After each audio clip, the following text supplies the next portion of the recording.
Hello and welcome if you're new to my channel, and if you're a subscriber, a warm welcome back. This video is the start of another ongoing series where I'll be talking about a whole range of different topics that fall under the realm of lifestyle. Topics such as dating, relationships, health and fitness, fertility, mental health, all from an over 40 perspective. I'm Anesu Sagonda and I manage a luxury lifestyle management business in London. My content is largely educationally focused and geared towards people who are typically new to money or keen to explore alternate mid-lux or super brands that are a little under the radar but still heavily weighted on quality.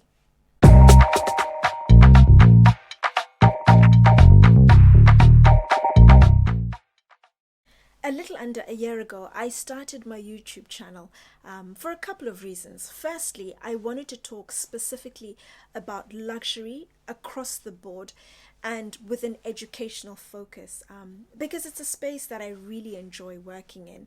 I love navigating the space. I like learning. I like experiencing what's good, what's bad. And I just wanted to be able to impart some of what I know so I can help people make better purchasing decisions. As you know, my hashtag is buy better, buy less. But the other reason was because 2 years prior to starting my channel, I had scoured YouTube for vloggers, for channels that would talk about issues that were topical to me as a 40-plus-year-old. And the vast majority of channels were very much geared towards your 20 and 30-year-old issues which I no longer have. But I wanted to have a group of people that I could relate to, who are my age, a little older, could impart some of their wisdom, their experience, for example. But I also wanted to interact with people from different backgrounds, different walks of life, different ethnicities, because in that diversity, there's just so much richness because they bring in a totally different perspective to a conversation. And having found nothing, I thought, you know what, kill two birds with one stone, talk about the luxury, and hopefully the group you pull in will be maybe a little older, a little more experienced, and you can start a dialogue that's focused, geared towards the more topical issues, and people bring in different perspectives. And my aim is to build a platform which is fun, which is productive, which is really positive, ultimately to build each other and motivate each other to live better, more intentional and happier lives. So this is how the second part has come about, that I've spent time recording the luxury stuff, trying to get that established, trying to build an audience, but I also want to bring in the personal side of things and get the two running in tandem, as I think the two would work very well together. And as I was intentional about starting my channel, I might as well start or kick off this particular episode with just talking about being intentional, something that is literally the cornerstone of my turning 40, that being intentional is what I am with absolutely everything. From Christmas Eve through to the morning of the 28th of December, I literally had my phone on silent, and I had it in a room that was on a different floor. So it meant I really had to think before I actually went to get my phone. I had time to work myself up and figure out, do I really want to look at my phone, see what's there? But I focused on just looking at it twice, morning and evening, to make sure I didn't have any work emergencies. But what it meant is, for the first time, the first Christmas, the first time in my life, I was detached from my phone, and I just felt this huge relief. I didn't have to think about anything but just focus on exactly what I was doing.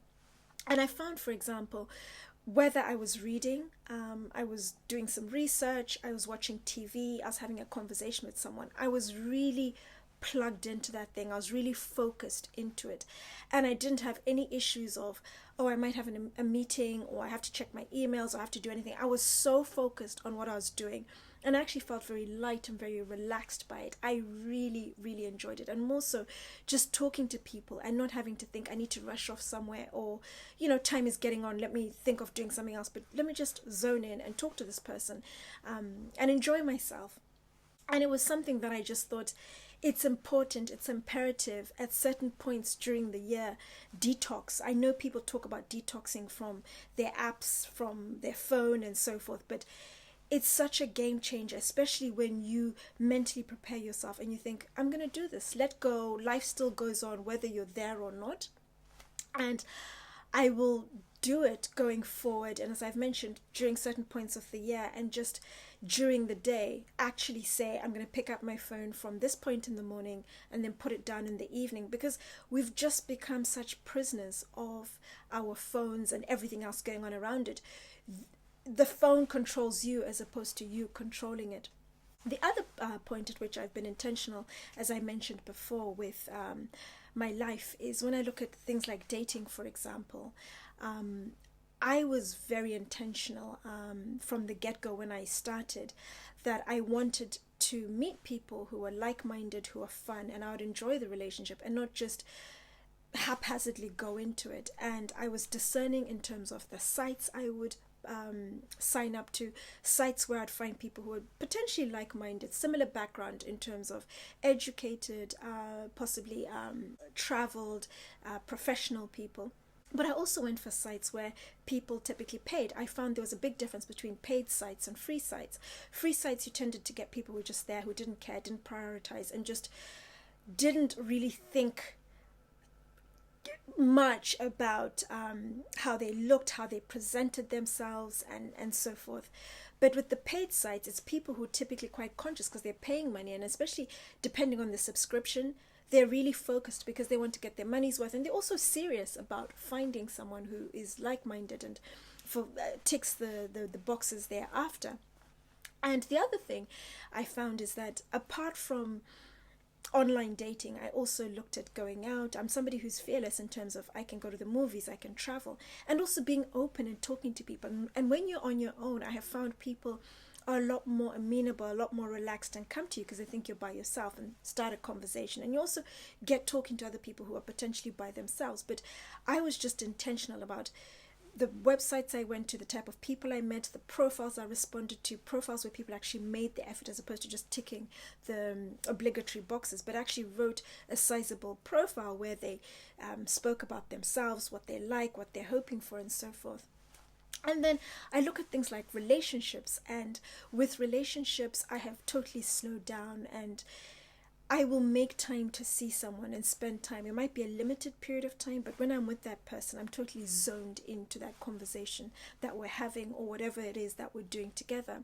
And one thing that I've started doing is just finding out what people's love language is. And I don't know if many of you are familiar with love languages, but for me, love languages are such a game changer because you get to appreciate what it is that person really likes, what speaks to them, what's their way of feeling love. And when you give it to them, you just see a different and experience a different person.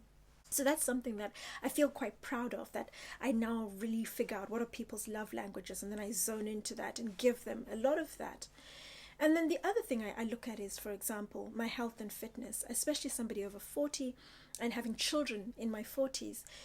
It's not something that is very easy. We all know the quality of your eggs goes down, granted, but one of the things that also works against you is the fact that people let life get on top of them in some respects. They don't prioritize what they eat or their exercise and so forth, and you start getting conditions such as high blood pressure, diabetes and so forth, and that also affects things like your fertility, for example. So as I mentioned in the video, which I've attached above, from about 38, I was so deliberate in terms of my food, changing my diet, and also exercising, and exercising strategically for my age, and looking at what I need to consider as I get older. What are the key exercises to do? What are the parts of the body that need a little more effort?